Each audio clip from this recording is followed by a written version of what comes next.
আজকে আমি করব অষ্টম শ্রেণীর কোষে দেখি 10.1 থেকে, ঠিক আছে? ত্রৈরাশিক পদ্ধতির অঙ্ক, ঠিক আছে? এই অঙ্কগুলো তোরা ক্লাস 7-এও করেছিস, আবার 8-এ করছি। তো একদম 1 নম্বরের অঙ্কটা কি বলেছে দেখ না। আজ আমার বাবা 390 টাকায় 15 কিগ্রা চাল কিনে এনেছেন। তাহলে 390 টাকায় 15 কিগ্রা চাল কিনেছেন। যদি 17 কিগ্রা একই রকমের চাল কিনতেন তবে বাবা কত টাকা খরচ করতেন? কত টাকা খরচ করতেন ত্রৈরাশিক পদ্ধতি হিসাব করে লিখি। তাহলে আমাকে কী বের করে দিয়েছে? টাকা বের করে দিয়েছে। তাহলে যেটা বের করতে দেবে সেটা আমি ডান দিকে লিখবো, ঠিক আছে? মনে পড়ছে? বেশ, তাহলে 1 নম্বরের অঙ্কটা একটা পেন দিত, চাপা দেখেন।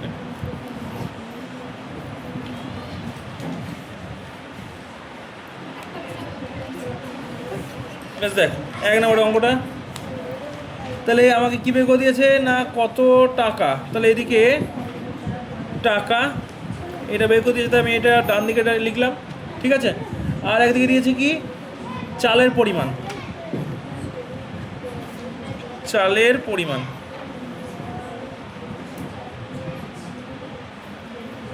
এখানে একটা একক দিয়েছে কি কিগ্রা, ঠিক আছে? তাহলে কি বলেছে দেখ 390 টাকায় 15 কিগ্রা। তাহলে 15 কিগ্রা চালের দাম কত? 390 টাকা। এবার বলেছে যে 17 কিগ্রা, 17 কিগ্রা চাল কিনতে কত টাকা লাগবে। তাহলে এটা আমি জানি না, তো জানি না মানে কি এক্স, ঠিক আছে? জানি না মানে কি এক্স। এবার আমাকে এটার মধ্যে সম্পর্ক নির্ণয় করতে হবে যে 15 কিগ্রা, এই 15 কিগ্রা চালের দাম যদি 390 টাকা হয় তাহলে 17 কিগ্রা চালের দাম বেশি হবে না কম হবে? ওজন বাড়ছে, তাহলে কী হবে? টাকাও বাড়বে। তাহলে এটাও বাড়ছে এটাও বাড়বে। তাহলে এই ধরনের হলে সরল সম্পর্ক, মনে আছে? আর যদি উল্টো হতো, অর্থাৎ একটা বাড়ছে অপরটা কমছে, বা একটা কমছে অপরটা বাড়ছে, অর্থাৎ বিপরীত, তাহলে ব্যস্ত সম্পর্ক, ঠিক আছে? তাহলে এটা আমাকে ওইটাই লিখতে হবে যে অতএব যেহেতু চালের পরিমাণ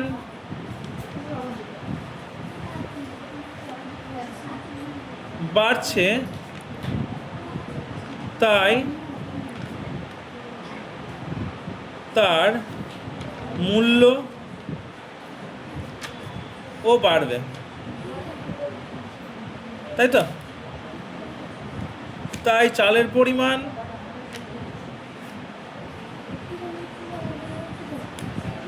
ও টাকার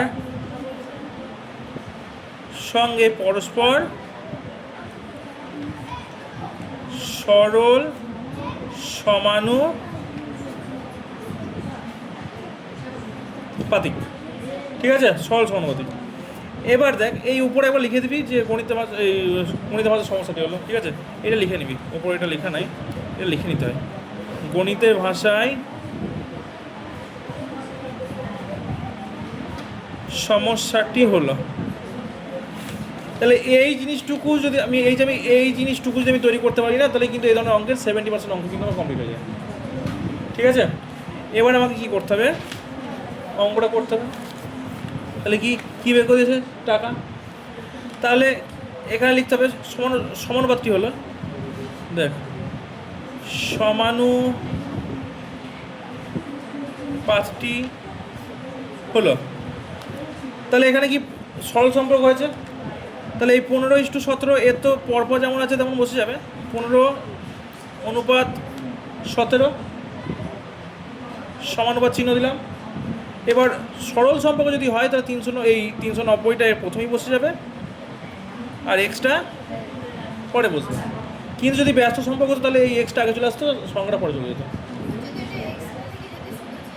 যদি জিজ্ঞাসা না দিস তাও হয়ে যাবে। আমি ওটা এখানে করে দেবো, এই অঙ্কটা দিয়ে আমি দুরকমভাবে করে দেবো, ঠিক আছে? এবার দেখ, তাহলে আমাকে এখানে এটা কী করতে হবে? অতএব নির্ণেয় মূল্য। তাহলে এইটা আমার বেরিয়েছে। তার মানে এই 15:17, তার মানে এটা কী রে? 15/17 আমি লিখতে পারি, সমান চিহ্ন 390/x লিখতে পারি। তাই তো, লিখতে পারি এটা। বা এবার কী করতে হবে, কোনাকুনি গুণ করতে হবে এর সঙ্গে এক্স এর মান বের করতে হবে। আমি তো এই এক্স এর মানটা বের করবো, তাহলে তো আমার উত্তরে বেরিয়ে যাবে। তাহলে এই সঙ্গে এর গুণ করতে হবে, তাহলে 15 সঙ্গে এক্স গুণ করলে 15x হবে, সমান 390 সঙ্গে যদি আমি এইটা কী আছে 17 কী আছে 15 সঙ্গে ভাগ হয়ে আছে, সমান চিহ্নে দিয়ে গেলে কী হয়ে যাবে, গুণ হয়ে যাবে। তাহলে 15 এই 390 গুণ 17, গুণটা আমি বললাম না, আমি এরকম করে লিখে দিলাম। বা এক্স সমান, মানে আমাকে তো এক্সের মান বের করতে হবে। তাহলে এদিকে 390 গুণ 17 যেমন আছে বসে গেল, আর এই 15টা এক্সের সঙ্গে কী হয়ে আছে, গুণ হয়ে আছে। তাহলে ডান দিকে গেলে কী হয়ে যাবে, ভাগ হয়ে যাবে, ভাগ। ঠিক আছে, ভাগ হয়ে গেল, বুঝতে পারলি। এবার তাহলে কী হবে, কাটাকাটি। তাহলে 15 সঙ্গে 17 তো কাটবে না, 15 সঙ্গে এটাকে ডাইরেক্ট কেটে দেয়। 15 তো গুণে 30, আর এখানে তাহলে থাকছে 9, 990, 6 15 90, 26। 26-এর সঙ্গে 17 গুণ করলে আমার উত্তরটা বেরিয়ে গেল। তাহলে 26-এর সঙ্গে আমাকে 17 গুণটা করতে হবে, 26-এর সঙ্গে 17 গুণটা করতে হবে।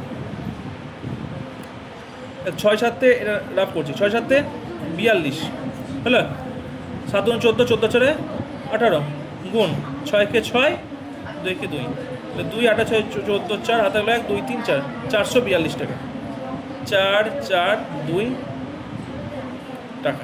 তাহলে এইটা কিন্তু আমার উত্তর বেরিয়ে গেল। আমি যদি এইভাবে এক্সের মান যদি বের না করি, তাহলে আরও এরকমভাবে খুব সহজে করা যায়। তাহলে সেইভাবে কী লিখতে হয়, এই অতএব নির্ণয়, এটা লিখতে হবে অতএব নির্ণেয় মূল্য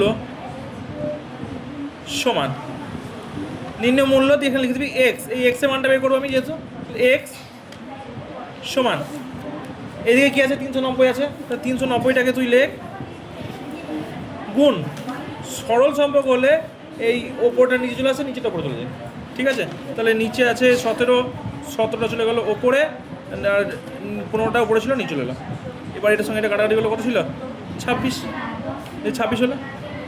তাহলে 26 সঙ্গে 17 গুণ করে কত হলো 442, 442। তাহলে এইভাবে করলেও হবে, এইভাবে করলেও হবে, কিন্তু এইভাবে করলে অঙ্কটা ছোটো হয়ে যাচ্ছে, এইভাবে করলে অঙ্কটা একটু বড় যাচ্ছে। নাম্বার যেমন দেবে অঙ্কে সেরকমভাবে করে দেবে। ঠিক আছে, যেমনভাবে ইচ্ছা। এবার তাহলে আমাকে অঙ্কটায় কী বের করে দিয়েছিল, যেমন চাইবে আমি তেমন লিখবো, যে 17 কিগ্রা একই রকম চাল কিনতেন, তবে বাবা কত টাকা খরচ করতেন। তাহলে এখানে কী লিখবো, অতএব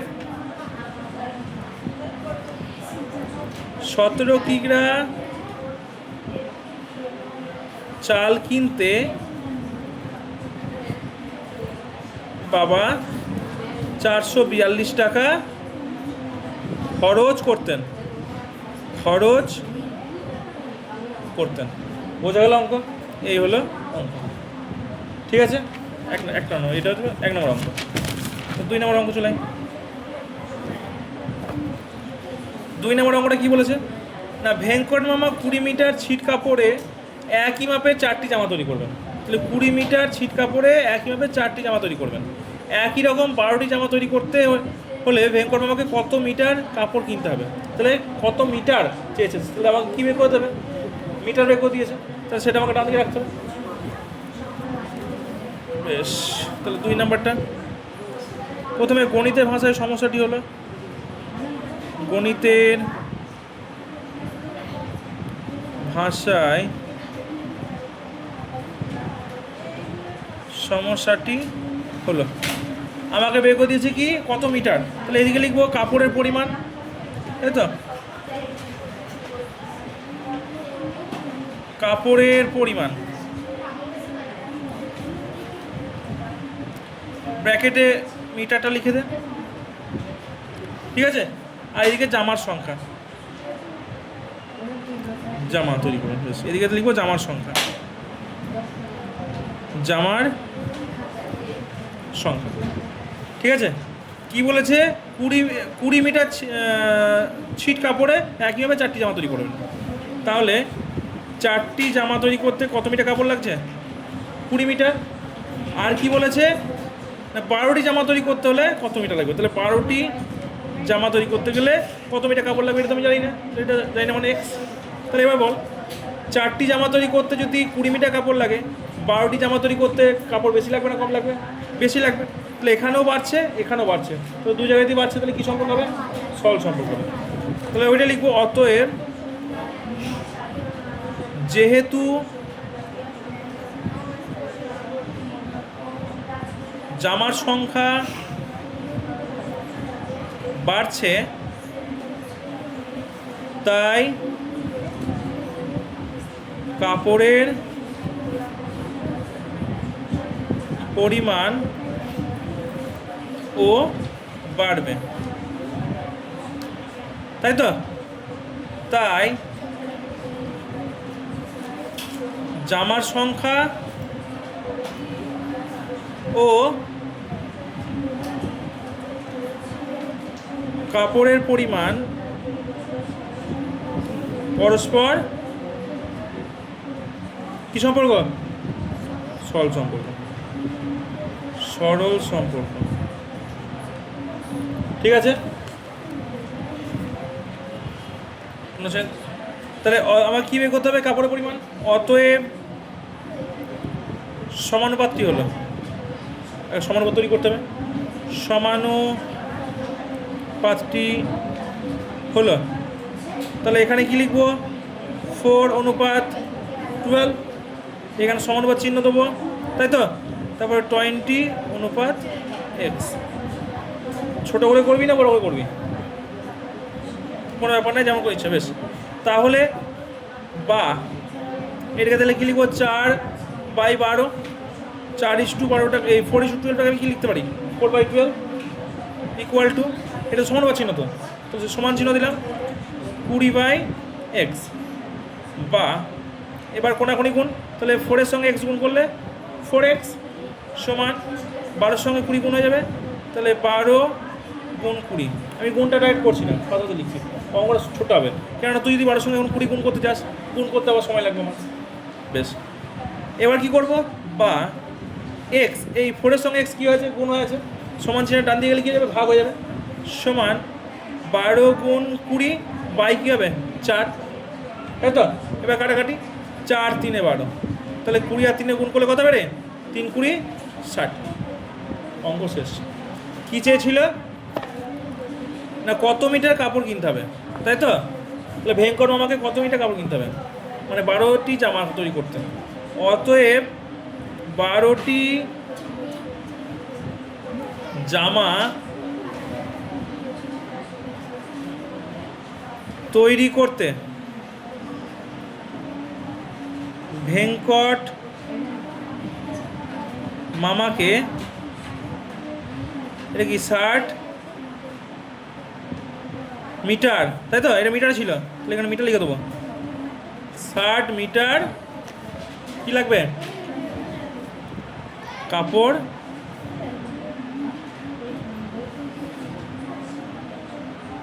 লাগবে। বোঝা গেল অঙ্ক? বোঝা গিয়েছে? বেশ, 3 নম্বরের অঙ্ক।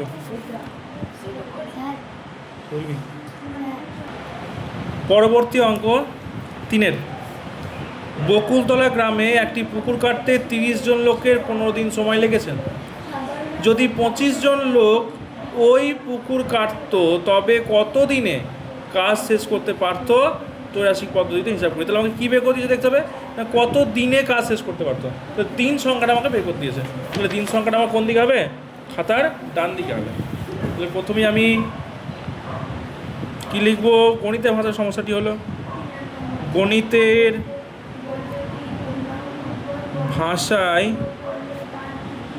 সমস্যাটি হলো, যেটা বের করে দিয়েছে সেটা খাতা ডান দিকে। তাহলে আমাকে দিন সংখ্যা বের করে দিয়েছে, তো দিন সংখ্যাটা ডান দিকে লিখলাম। আর এদিকে কী লিখবো? না লোক সংখ্যা,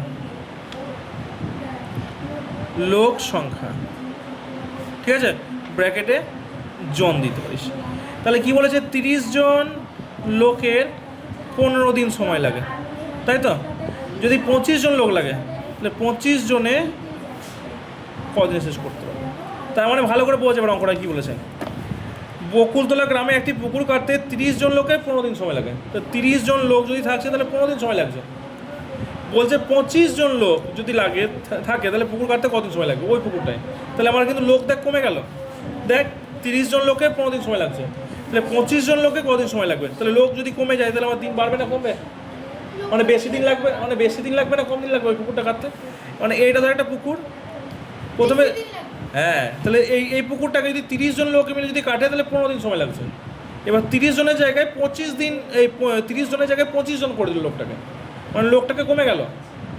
ঠিক আছে, তাহলে আমার দিন সংখ্যা বেশি লাগবে না কম লাগবে? বেশি লাগবে, তাই তো? তাহলে আমার কী সম্পর্ক, মানে এটা কমছে কিন্তু এটা বাড়ছে, তাহলে ব্যস্ত সম্পর্ক, মানে বিপরীত সম্পর্ক আছে। তাহলে কী লিখবো? অতএব এটা নিজের ভাষায় লিখবি, যেহেতু লোক সংখ্যা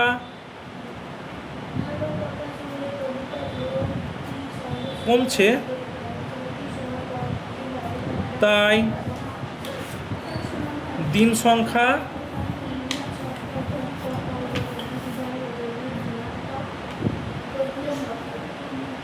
সংখ্যা বাড়বে, তাই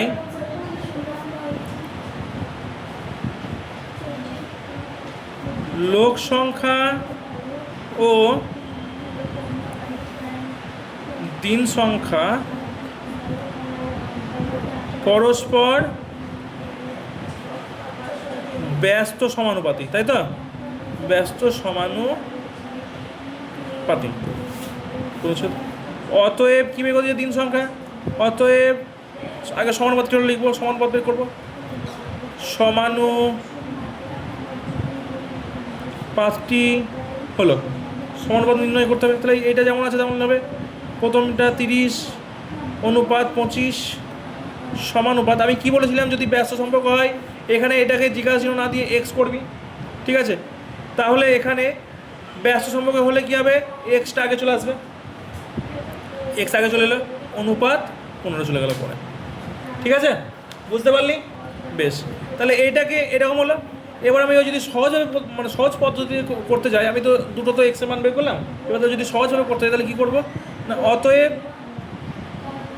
নির্ণেয় দিন সংখ্যা। তাহলে কি করব? এক্স সমান, তাই তো? এই এক্সের মানটা তোমাকে বের করতে হবে। এক্স সমান, তাহলে এখানে আছে 15টা লিখলাম সাইডে, গুণ ব্যস্ত সম্পর্ক হলে কী হয়? যেমন আছে তেমন বসে যায় নাকি চেঞ্জ হয়? যেমন আছে তেমন বসে যায়। তাহলে উপরে আছে 30 ওপরে থাকলো, নিচে আছে 25 নিচে চলে গেল, তাই তো? এবার কাটাকাটি দেখ, এবার এখানে তুই 5 5 25, 5 3 15, ঠিক আছে? আর 5 6 30, তাহলে 3 6 18 কি দিন। তাহলে আমাকে উত্তর বেরিয়ে গেল 18 দিন। দেখ বেড়ে, এখানে দেখ 30 জন লোককে যদি 15 দিন সময় লাগে, 25 জন লোকে তাহলে দিন সংখ্যা বেড়ে গেল, 18 দিন হয়ে গেল, তাই না? তাহলে আমাকে কী বের করে দিয়েছিল? 25 জন লোক ওই পুকুর কাটতে কদিনে কাজটি শেষ করবে, তাহলে ওইটা লিখে দেবো। অতএব 25 জন লোক ওই পুকুর কাটতে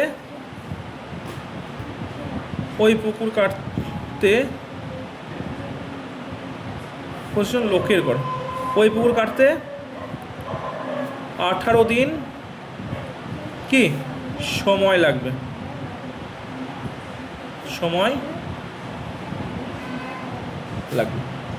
বোঝা গেল অঙ্ক? তাহলে এটা গেল ব্যস্ত সম্পর্ক। এই জায়গাটা আমাকে কিন্তু বুঝতে হবে, আর এইটুকু যদি করতে পারিস, এই সমস্যাটা যদি তৈরি করতে পারিস, তাহলে কিন্তু অঙ্কের 70% অঙ্ক কিন্তু শেষ। ঠিক আছে, এই হলো অঙ্ক। যদি সরল সম্পর্ক হয়, আবার বলে দিচ্ছি, যদি সরল সম্পর্ক হয়, এই দিকেরটা তো প্রথমেই হয়ে গেছে আমার, ঠিক আছে? গুণ চিহ্ন দিয়ে যদি সরল সম্পর্ক হয় তাহলে এই উপরের সংখ্যাটা নিচে চলে আসবে আর নিচের সংখ্যাটা উপরে চলে যাবে। কিন্তু যদি ব্যস্ত সম্পর্ক হয়, যেমন আছে তেমন হয়ে বসে যাবে, দিয়ে কাটাকাটি করলে অঙ্ক শেষ। মাথায় ঢুকলা? বেশ, তাহলে পরবর্তী অঙ্কগুলো 4 থেকে একদম 8-এর সবগুলো একদম ডি পর্যন্ত অঙ্ক কিন্তু করে নিয়ে আসবে। ঠিক আছে, একদম সহজ, একই রকমভাবে করবি প্রত্যেকটা অঙ্ক।